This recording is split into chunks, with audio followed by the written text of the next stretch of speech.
The best part of all of it is that we're capturing history now for future generations who may not have understood how titanic of a struggle World War II was. Well, from what Gill has told us different times, kids in school history doesn't go up that far. They don't talk about it.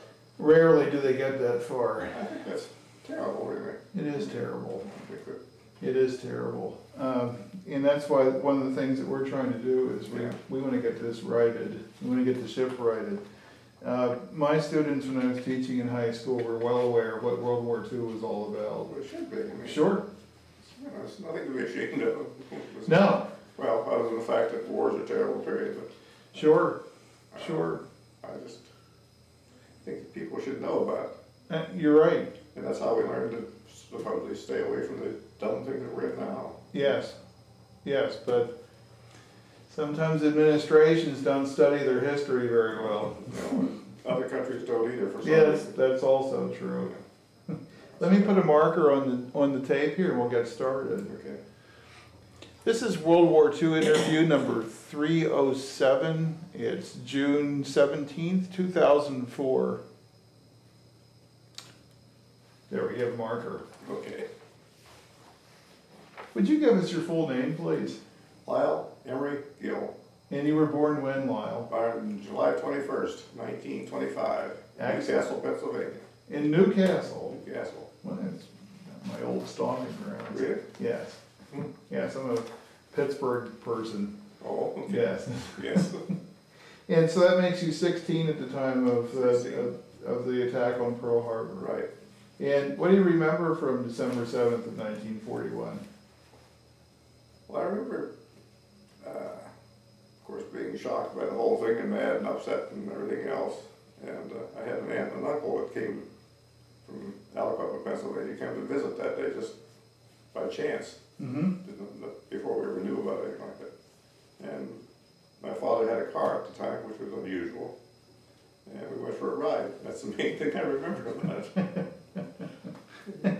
So did you find out by radio?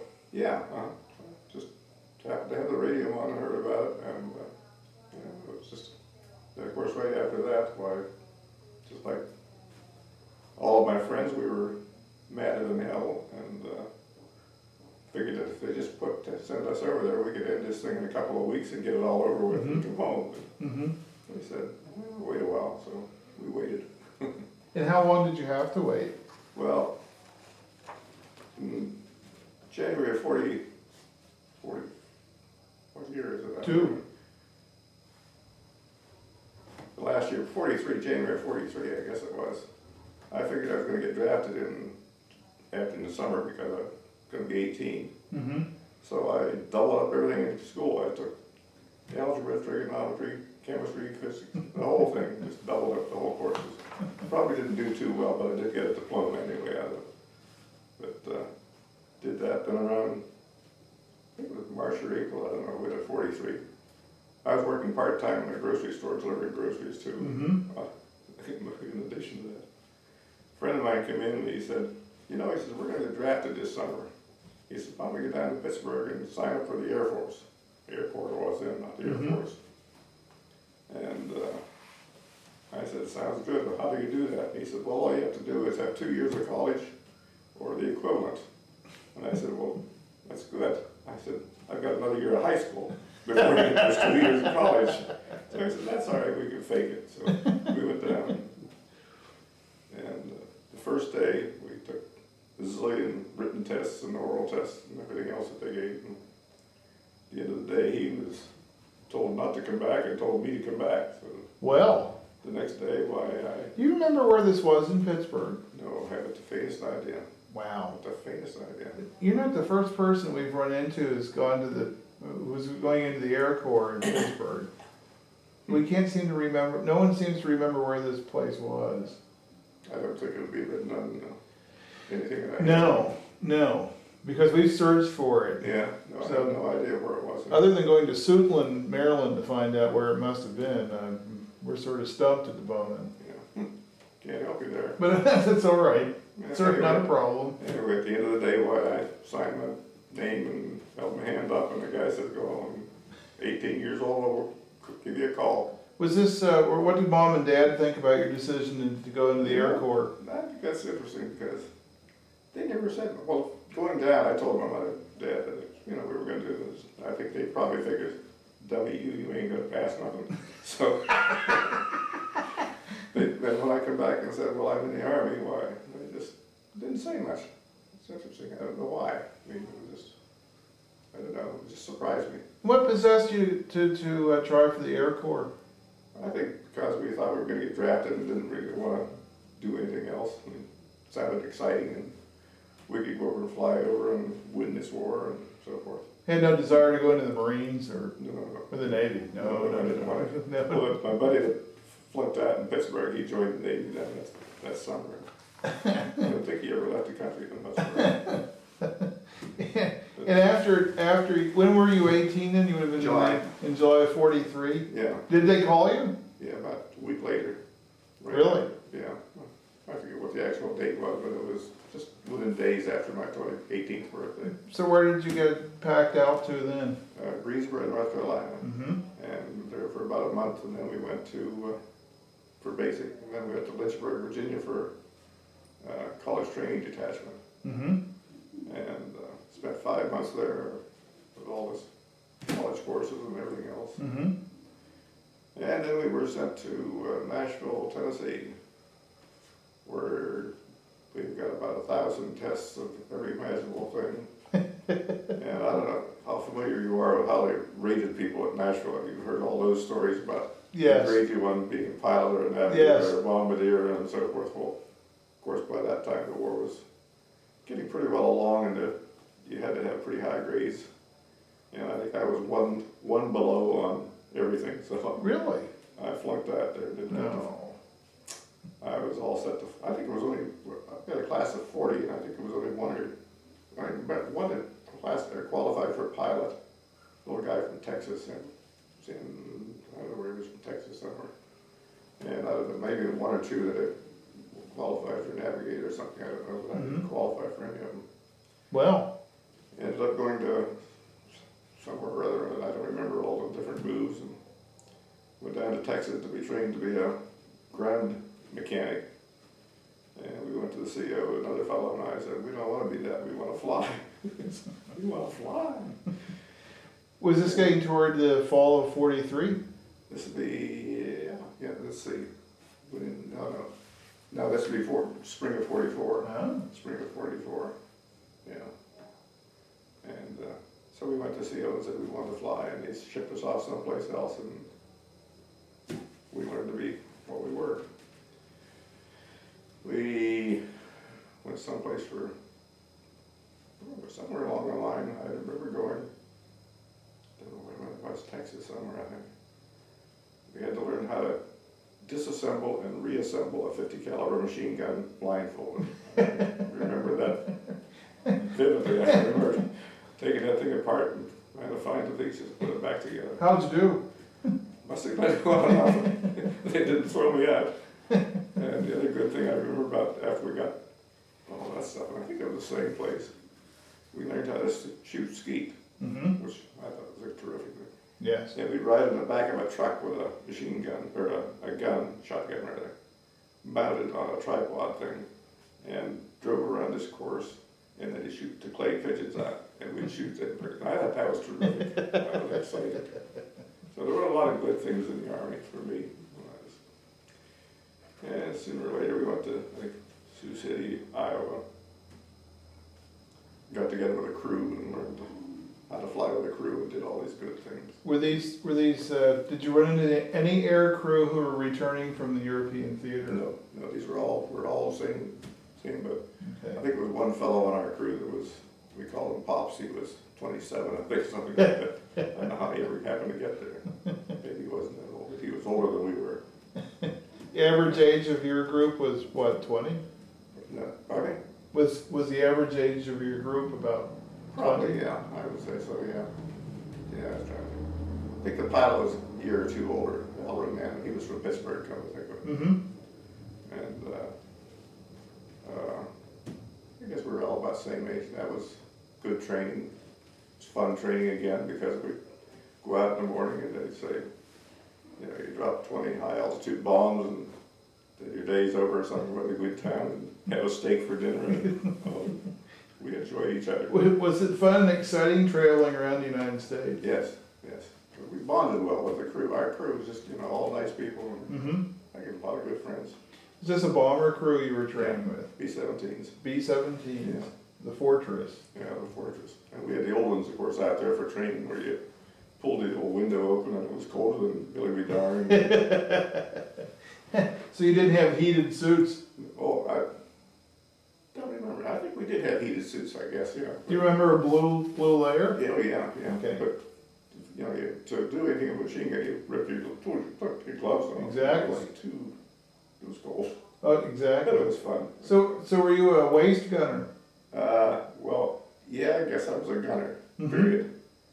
And I remember the last, you were supposed to have, you dropped so many high altitude bombs, so many low altitude bombs, you did cross country at night, cross country in the daytime, and we get down, and after you finished all these things, you were given a furlough, time delay and route, I guess I would call it. And we get down to the last night, we had to drop 10 or 11 low altitude bombs, or I think it was low altitude night bombs.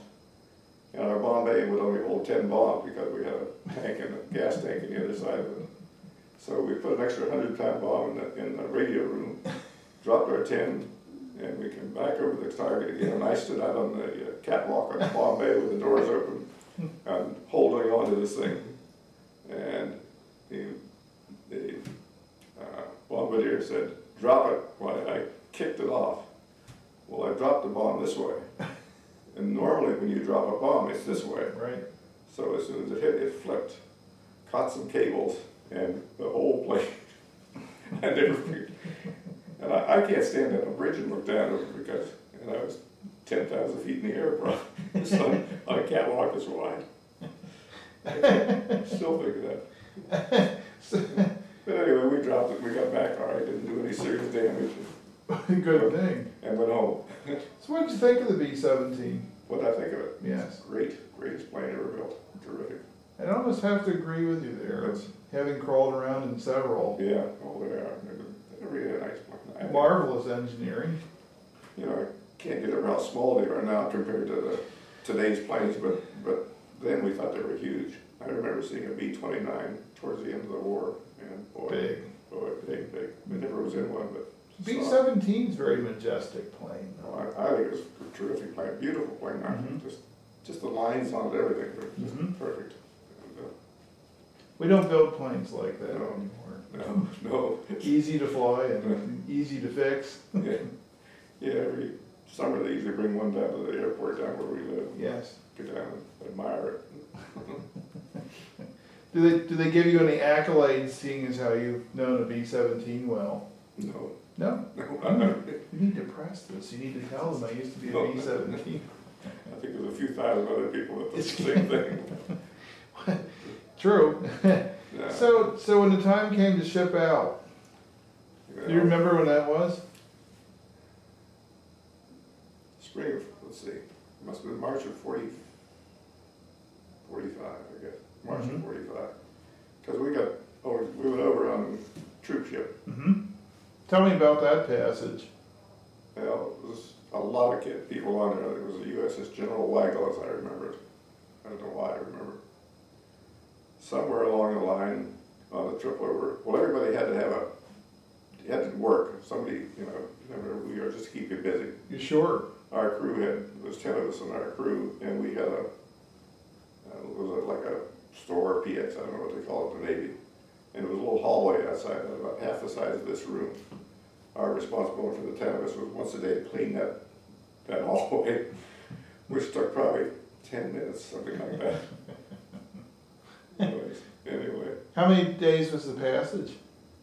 I don't know, it must have been 10 or 12 days, I don't remember that at all. Mhm. I just remember that one time, I got up in the middle of the night to go to the bathroom, and before I left the bathroom, while I was still there, everybody was streaming in, and we had a bad case of chicken a la king or something for supper. And that was an ugly, ugly night. Oh, Ugly night. I stayed where I was. I happened to have a booth, and I stayed in that booth. Was not gonna leave. Oh, boy, it was terrible. Let's stop there for just a second. so on this passage over to, you're headed for Great Britain. Yeah, Uh, but we stopped in France on the way. really? Oh, that's right, 45, yes, you could. We stopped in, I don't know, Le Havre or somewhere in France. Picked up a bunch of infantrymen, or I suppose that's what they were, come on. Mm-hmm. And I told Cindy one time, I said, we were young kids, clean shaven and, you know, gonna win the war. These guys had been through everything, and they were the heroes. They were the heroes of the war, I thought. Do you, Just do you remember what unit you picked up? No, I have no idea who they were. No, never even met any of the guys. They just brought them on, and they were going to England for R&R. R&R, yeah. They look pretty old beyond their years. They looked like our fathers, Mm. you know. Amazing what happened to combat infantry. I mean, they really were mature, let's put it that way. Mm-hmm. And we were a bunch of snotty kids. And realized it at that time, we were kids. So after you picked these chaps up, Did did we you? went over to England and Southampton, I think Mhm. maybe is where we landed, I'm not sure of that. And suddenly you found yourself in the 8th Air Force? 8th Air Force, trained, or what, took a train to do thoroughly for Mhm. 369th Air Group. And I think maybe the next day we flew with a regular pilot. Our pilot flew co-pilot. Mm-hmm. And again, I was supposed to be the armor gunner because I knew all about the armament, so Mhm. I had to supervise loading the bombs and loading the guns and make sure everything was ready and so forth. And shortly before we left, they told me, you're gonna be a toggler. Oh. And I said, good, what's a toggler? I never heard of one of these.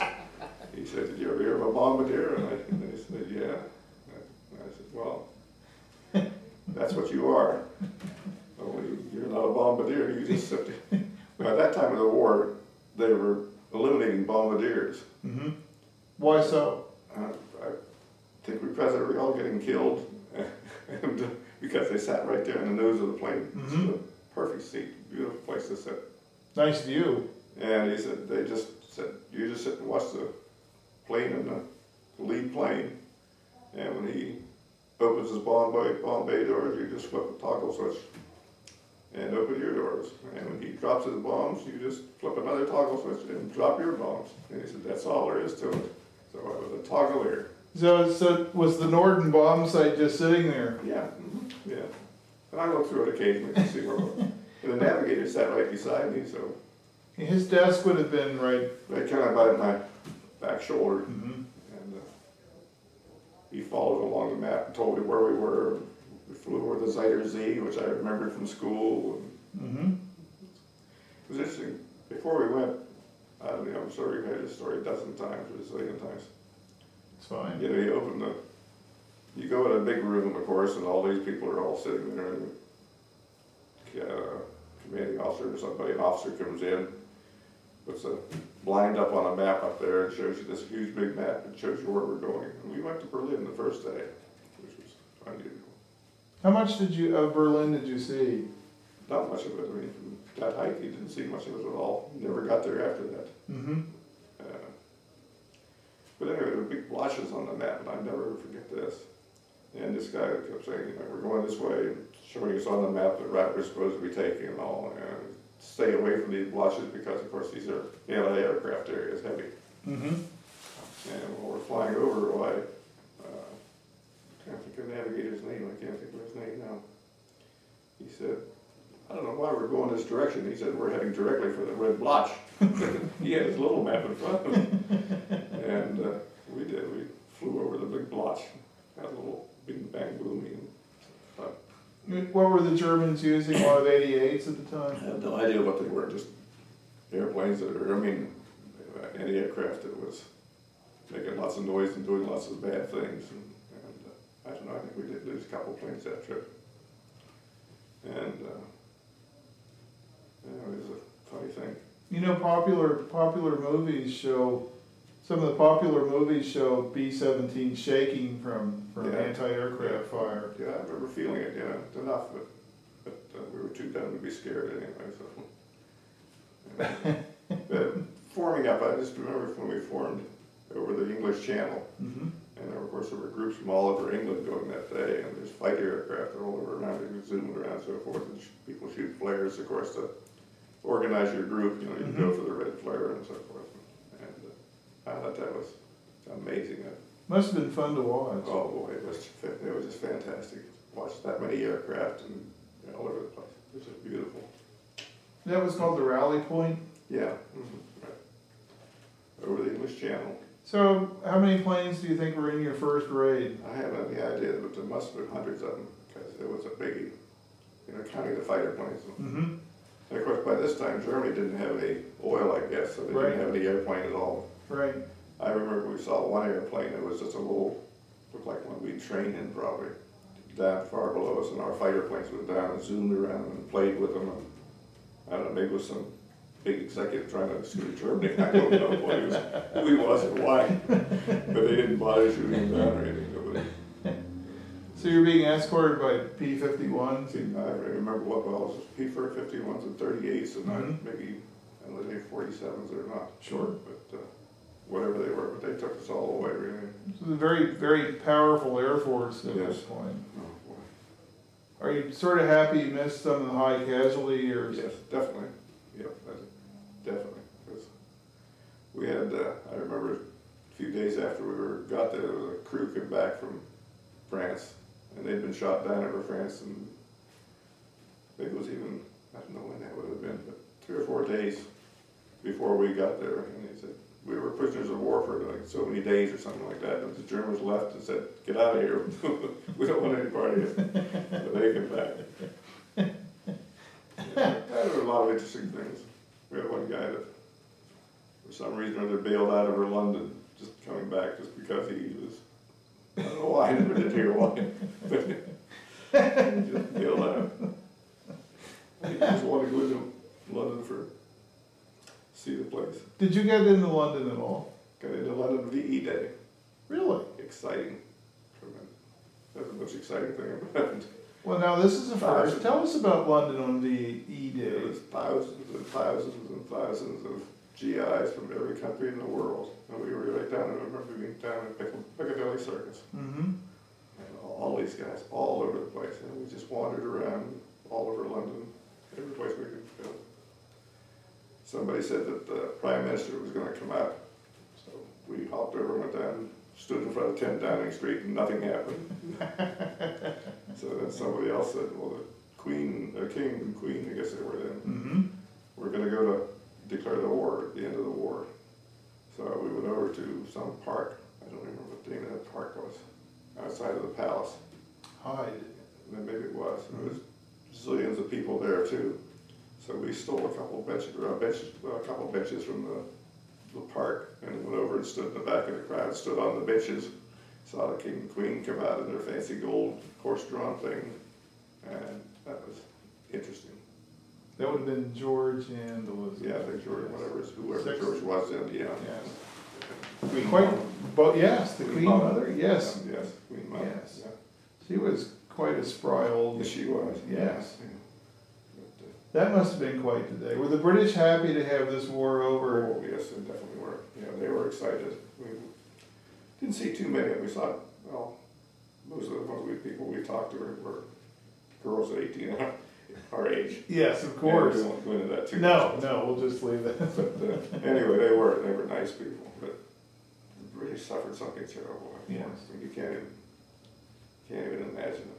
They weren't eating very well. No, they weren't eating very well, but they just, the damage, when we flew over England, you could look down, you could see these places that were bombed, just terrible. So you were right after the V2 rocket. Yeah, the Blitz and all this, yeah, Sure, yeah. sure, Awful place. yes. And it was amazing that they were able to stay in the fight so long. Yeah, and I'm surprised, well, I guess they didn't really have enough control over these things, but there were never anything near our base where we were. There was no damage or anything in that area. Hmm. For some reason, I don't know how they missed it, but And where was your base? Thurley, Thurley. around Bedford. Mm-hmm. So you didn't have very far to go to get anywhere really in England or No, but I never traveled much while I was there. For some reason, I don't know, we did get into London, but that was about the only thing we did. And how many missions did you I fly? don't even remember, it was 6 or 7, something like that. Mm-hmm. So they were all pretty much cakewalks, I mean, there's no serious things. Flak now and then, but not heavy flak like Mm-hmm. you read about and hear about. Mm-hmm. And at the end of those 6 or 7 missions, and when did you find out about VE Day? Don't remember even when we did hear about it. I think it was, maybe it was before, well, obviously it was before we left here, left the United States. Mm-hmm.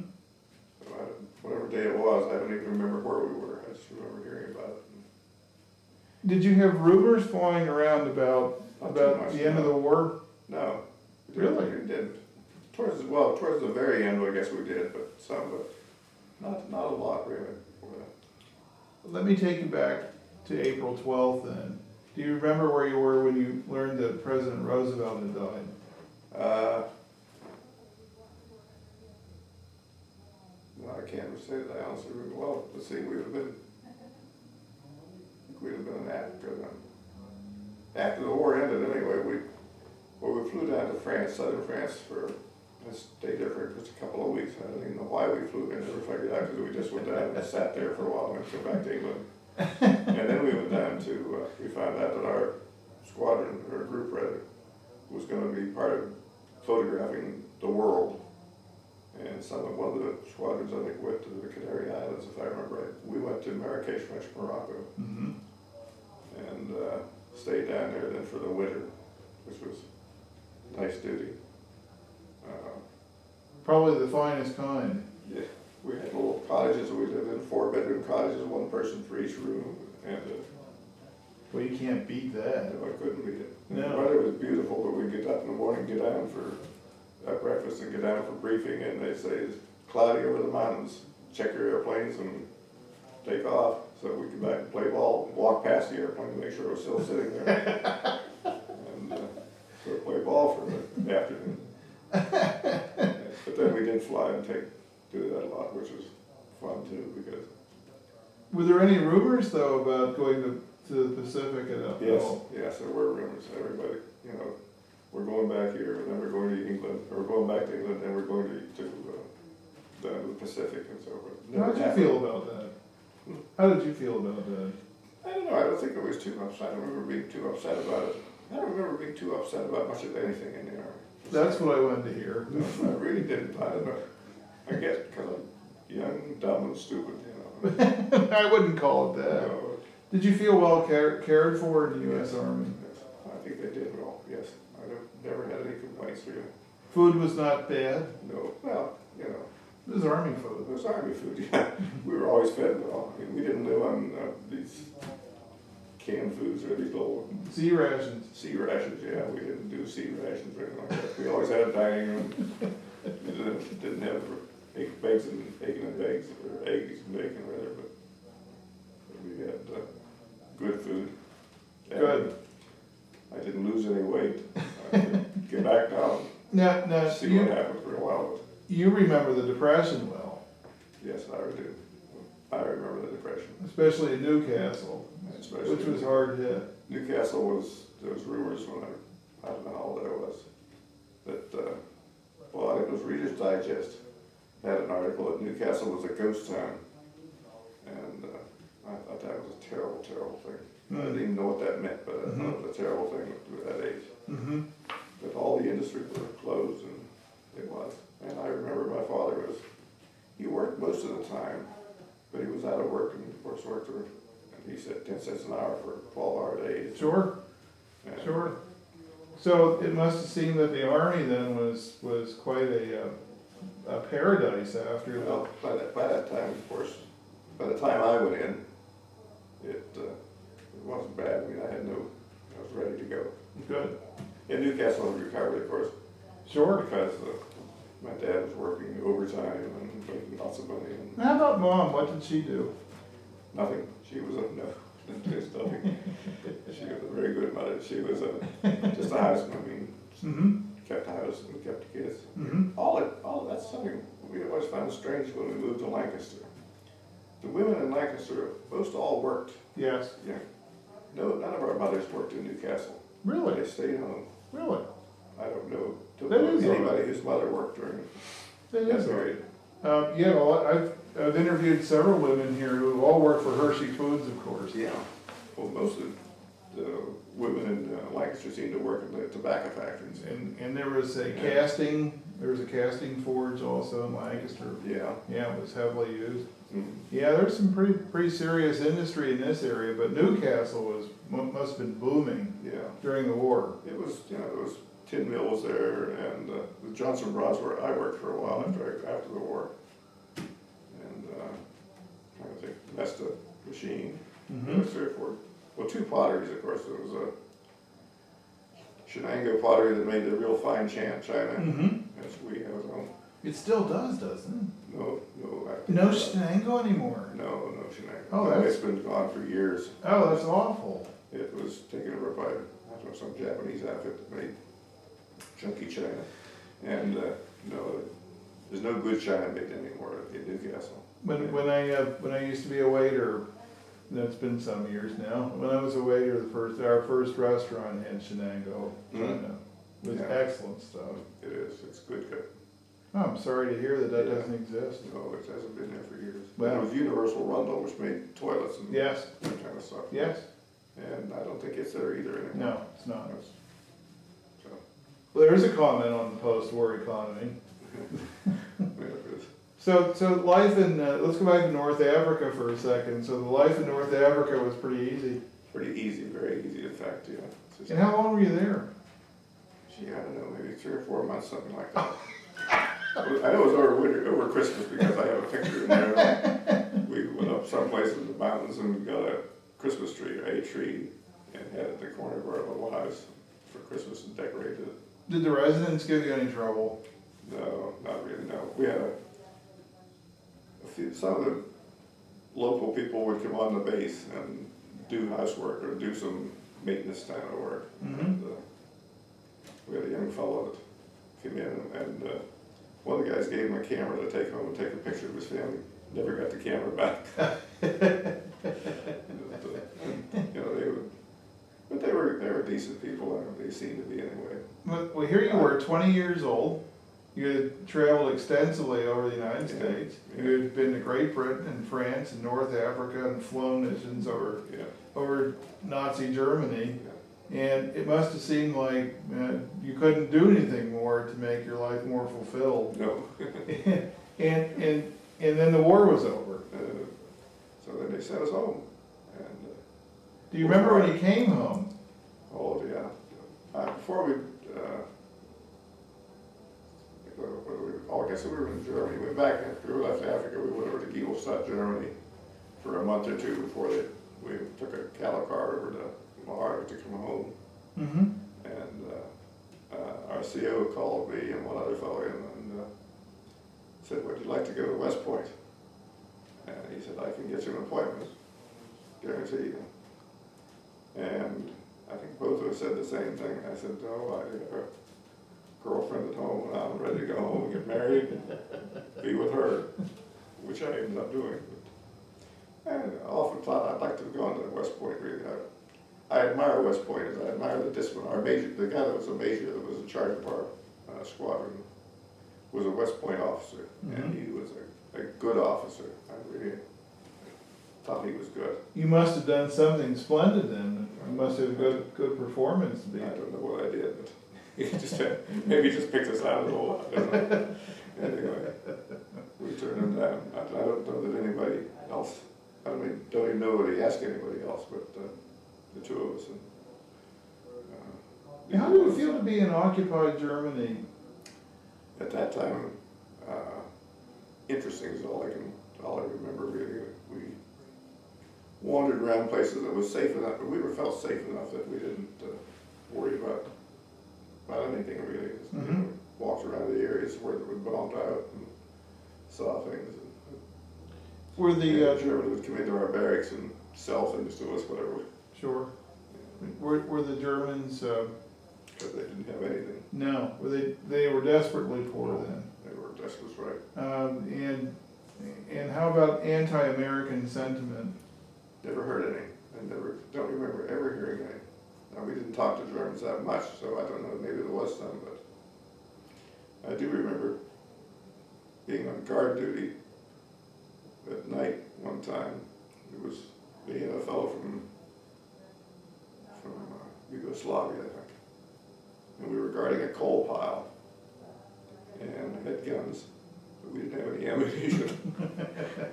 Interesting enough, I never qualified with a rifle. The whole time I was in the Army, but I was a gunner. But you did with a 50 caliber, yeah. I was a gunner, yeah. Knew how to take it apart. Didn't have any trouble with the coal pile then, I hope. No, not a bit. But it wasn't very comfortable walking around a coal pile in the middle of the night. Pretty dark. And then that must have put an impression on you that the conquered persons in Nazi Germany were so poor and so devastated. No, they just come in and sell anything if they had just to get some money. Sure, You know. sure. Did you pity the Germans at that point? Did we? Did you pity the Germans at that point? Yes, I think, well, I don't know that we did or not. I think we just accepted it, really. Mm-hmm. It was more of just, this is the way it is. Mm-hmm. I really think maybe that's the way we looked at life all the time. I mean, that's the way we were raised, you know, with the Depression and everything else. This is the way it is. We didn't have any money, we didn't have a car, we didn't have a lot of things. But this was the way it was. The guy next door had the same problem, and the guy over here had the same problem. Mm-hmm. And I think during the war we felt the same way. I mean, this is a job to be done, and we did it. I mean, you went. Everybody was doing it. You were just as big a hero than the guy next door. And that's a very important lesson that I think a lot of people need to remember about the middle part of the 20th century, is that you folks had that was a general attitude I found in a lot of cases. But we don't see that so much anymore. No, I don't think you do. I don't know. It's Must have kind been of in shame. depression. We went through from, not having anything, and then we got to Germany later, after the war was over, and they were pretty much where we were. Mm-hmm. A few years before. Mm-hmm. They had nothing. And, I don't know. It's interesting. Well, then you shipped out from Le Havre. Yeah. Well, we shipped out from there and came home. Do you remember the day? No, I don't remember that. I remember the night before we left, we went over to a few of us went over to the Red Cross. We wanted to send a cablegram to our home to say, here we come, get ready or not. And there was nobody there, so and we didn't know how much it was, so we wrote out what we wanted to send and emptied our pocket of all the French money we had and laid it on the counter, hoped it was enough. Did the messages get home? That was, pardon me? Did the messages reach home? Yes, it did, yeah. Wonderful. We got, And then, was it a 2-week passage back, or was it I fast? don't remember how long it was. I probably have it at home somewhere. But in fact, I have a list at home and I didn't bring it. Of all my moves, we made a lot of moves. I believe it. Did you come into Philadelphia or New York? New York. Do you remember your feeling? Fort Dix. Yeah, New Jersey. It was Fort Dix we come into. Do you remember your feeling when you came into American territory? Exciting, yeah. One of my friends and I were standing along the ship when we were starting to pull in, and he's pointing over there, and he said, if that one building wasn't there, he says, I could see my home. Right over there. He was ready. How long was it before you could see any of your family members? Well, we were there for just a few days, and then we took a train back to Newcastle, and my mother, dad, and my wife met me down at the train station. So, that was it. I remember on the way over, the one thing I do remember, it was a crappy rainy night, and we were carrying everything we owned, of course, which everybody did, and I was walking up the gangplank, and I slipped, and I almost went over. Oh, wouldn't that have been good? I wouldn't have been. Wouldn't that have been Wouldn't have got good? To be lost at going up the gangplank. Well, there, let him go. It's not worth it anymore. Get him after the war. But I did. I survived.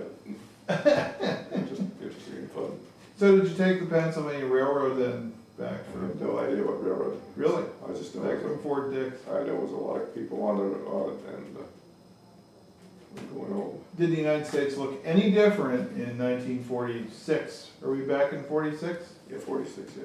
Did it look any different than when you left? Not to me, no. Looked the same. Looked good, that's all. I believe that. And family, of course, all looked good.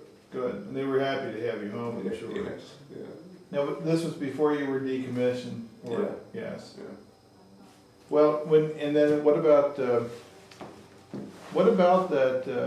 discharge? Do you remember the discharge? Was that in 46? 46, yeah. March. I was overseas about a year, almost a year exactly, Mhm. really. Mm-hmm. It was about 3 years I was in the service, but 1 year overseas. And the discharge came through, and then you had to figure out what you're gonna do with your future. Yeah. And 5220 Club was available, and I took advantage of that for a while, not willingly, but because I couldn't find anything else. Right, right. Hold that thought, because we're gonna get Mrs. Gill here, so we can talk about your early years. Good.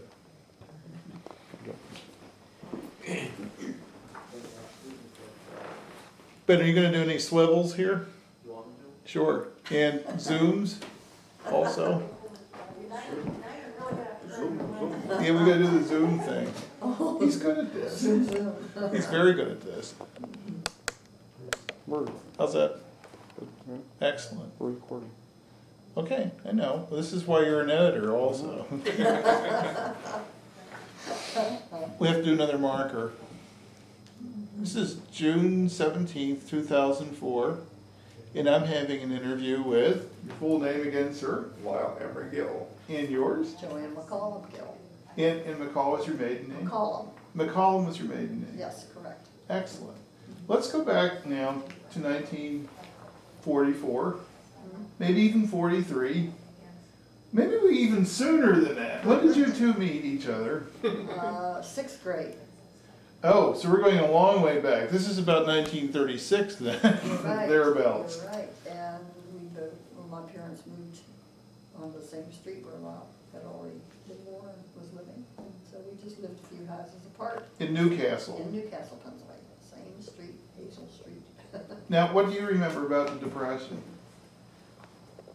Well, I guess at that age, we didn't really know that it was depression. We just, That's what so many because people tell us. everybody was pretty much, I mean, the majority of people were pretty much in the same situation. Sort of like my mother used to say that the neighbors had holes in their pants like we did. Yeah, and holes in shoes in our soles, and my dad would buy whatever it was and put new soles on every now and then. Or we would, I mean, it sounds crazy now, but I can remember we'd stuff pieces of cardboard inside our shoes because Sure. it wasn't convenient at that time to buy a new pair of shoes. Sure. You usually had two pair. Mm-hmm. You had a good pair that you wore for Sunday school and church, and then as they began to get too short, then you were allowed to start wearing them for every day Mm-hmm. until Mhm. there was money around. I had two sisters, a younger one and an older one. My mother made most of our clothes, and what she made for my older sister, then I was 5 years younger, she would just maybe make a few alterations, and I, would get the hand-me-downs. My younger sister was 7 years younger, so she got the new stuff. Although I had a cousin that was just a little bit older, so my aunt would sometimes, But, I don't remember that there was any great discussion about it. We didn't, we didn't take vacations until I was about 12 or 7. My mom and dad leased some land out along Slippery Rock Creek. Mm-hmm. And my dad helped the farmer who owned the land to build a very basic square cottage. Mm-hmm. No plumbing of any kind. We carried water from the farm up the Well, those are road. the finest kind. And the outside plumbing, but it was right along the creek, and we had such a good time. I think probably that was, when I think about growing up, that's probably the times that I remember the most, having such a good time. Good. Good. Learned to swim in the Slippery Rock Creek. But we don't want to do that And now. it could be muddy and cold, muddy and cold. And now the kids that go to Slippery Rock College call it the Slimy Pebble, or used Yes. to one time. Yes. I remember hearing that many years later. But that was, we made homemade ice cream a lot. My dad was a connoisseur of homemade ice cream, the cranky Me cat. too. And so I grew up enjoying homemade ice cream, still do. Wonderful, wonderful. Do you still crank it yourself? No. You get the one that turns itself? Yeah, it's Doesn't not taste nearly as good. No, Not, no, it not just nearly as doesn't. good. We gave away our Still freezer. use the same recipe, Yes, you know. yes. And, but it doesn't taste as good. That's right. So I don't know, I mean, we had, you know, picnics and things. My dad came from a big family around Katanning, Mhm. and so I had aunts, and I'd go to an aunt's and stay, you know, for a week in the summer or something like that. Mhm. Um, And what caused this move in sixth grade? Well, my parents had lost a home during the Depression, just Mhm. about the time I was born. Mm-hmm. And so then in whatever it was. 36, thereabout? My grandmother had died, and she had enough money to give each of her kids $300.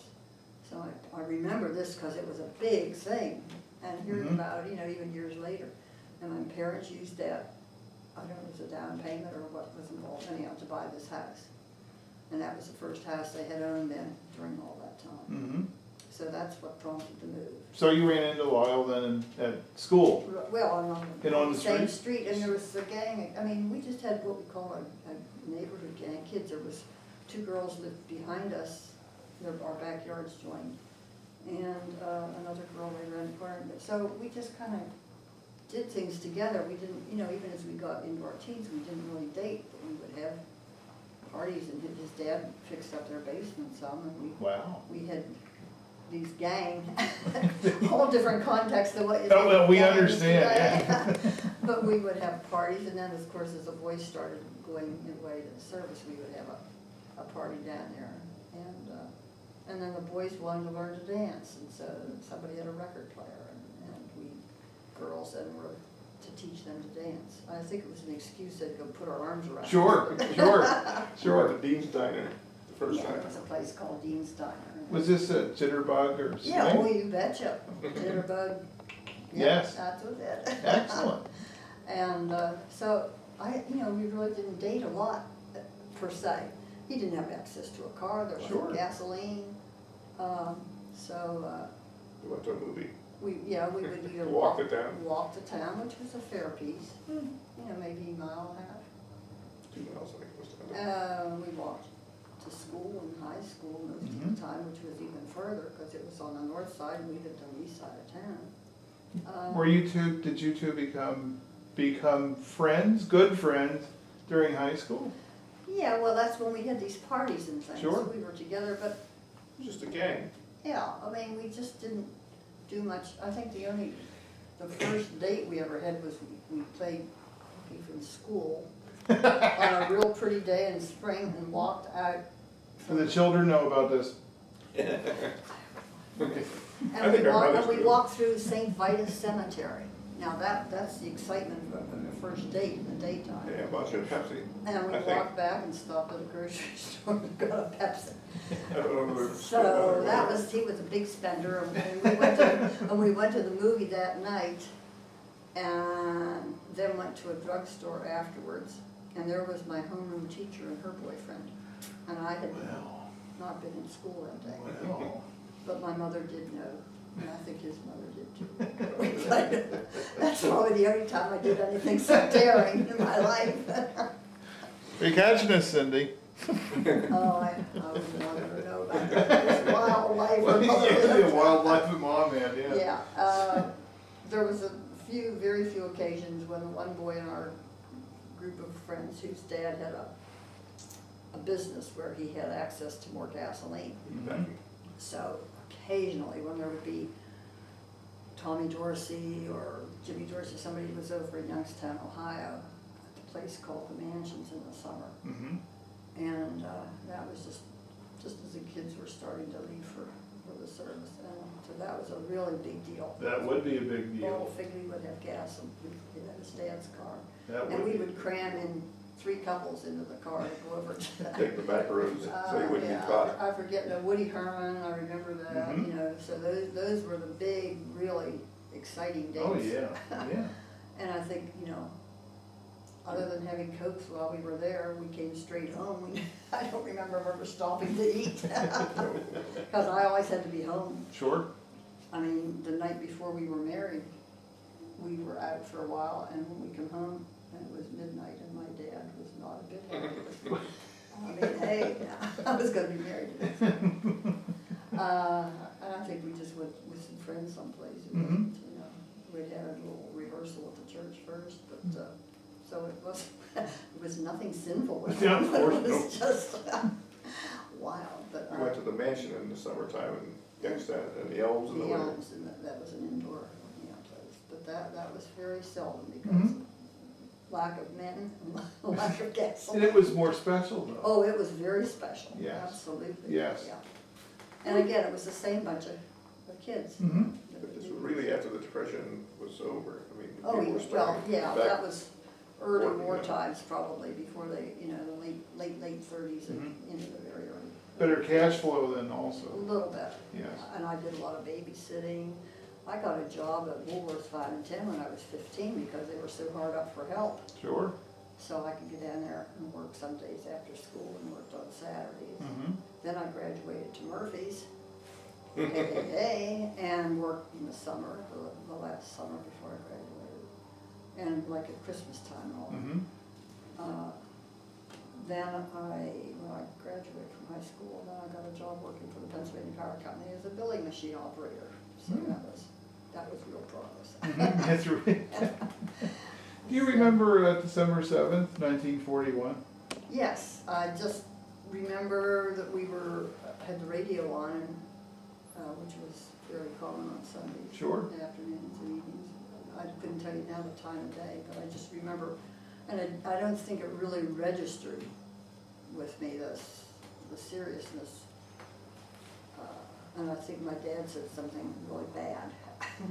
Mm-hmm. You know, probably the SOBs or something, which he was prone to do at times. Did you have any fears for Lyle at that point? No, because we were still. Just part of the game. We were still in school. Mhm. It was sort of off here someplace, and we were here. It didn't, and I didn't have any brothers. Now my older sister was married in.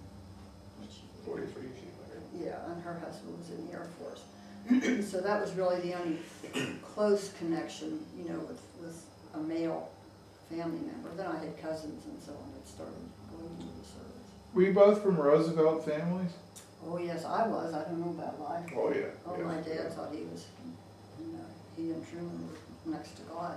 Yes. In fact, I've interviewed a number of World War II veterans who said at their home, President Roosevelt's portrait was about the same height as Christ. And then Probably sometimes the was. crucifix was in between. Yeah, no, I know that the voting Democrat was, and my parents always voted. Mhm. That very definitely. Mm-hmm. Uh, When did you both start to get an interest in each other? Well, I guess when he, I got interested the day she moved in because I saw this good-looking little blonde on the street. I don't think she got interested for a few years. I dated some other people, you know, somebody was going home and leave, but. Not nice Yeah, people. to though. a movie No, or of course not. something.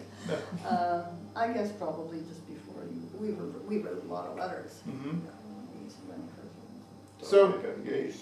Yeah, we couldn't get. Did you get engaged before he left? Yeah, Oh, we he were didn't tell you that engaged. story? No, that's why you're here. You're the expert on this. Well. I was in Sioux City. He was, yeah, and he had written and said he was gonna be sent overseas, and he thought he'd get home. Then he wrote and said, no, we're not getting home, we're just going straight. So I get this box in the mail, about this big. Valentine's Day. Valentine's Day, when I opened it, it was a cigar box. And it was full of newspapers and stuff, and I kept opening it over, and there was this box with an engagement ring in it. And I think that was the first I'd even been asked. And then a few days later, he did get home unexpectedly for a few days. So I got Well, that was engaged quite a first to the surprise. mailman, and then I got engaged to him. So, you know, it was kind of casual sort of thing. Well, the cigar box Nothing is mad. a dead giveaway. Yeah. I guess we were just very good friends first. And that's probably a good thing. Yes, absolutely, I recommend it. Did you have great fears for Lyle when he was shipping out? That, Concerned, but I wouldn't say I was, living in constant fear. I mean, his letters didn't give you that Good, kind of good. thing. Did the Newcastle papers publish casualty lists? Oh, during yes, they sure did, and that, and you would recognize the names of friends that you've known, or friends of your sisters, or, yes. I've always found in That my was- research that that's very- one of the most sobering things I've ever seen. Yeah, and I know his mother was always very frantic about that. I think I kind of lived in a little dream world or something part of the time. Was busy with just dating. Just reading the Harrisburg paper, though, from say middle of 1943 was a very sobering That was, experience. yeah, and we had, like I said, we did have friends that suffered serious. It's hard for us to understand in 2004. It's often hard to understand just how big of a war this really was. Yeah, when you read the numbers, Yes, not too long ago, there was something in our local paper comparing the numbers that were killed in one day yes, versus what is happening today. I mean, Right. we get terribly upset, and rightfully so, about Right. the men and women that are overseas right now that are being killed, but the numbers are so to different. suffer 1 million casualties as we did in the Second World War Right. is almost ungraspable by Yeah. people nowadays. Yes. So, did he keep in close contact with you then? Oh, yeah, we had a lot of mail. Did you save any of your letters? He saved letters, and after his mother died, his brother and sister-in-law got rid of some stuff, and they said, oh, yeah, we found all those, we thought they were funny, and they just got rid of them.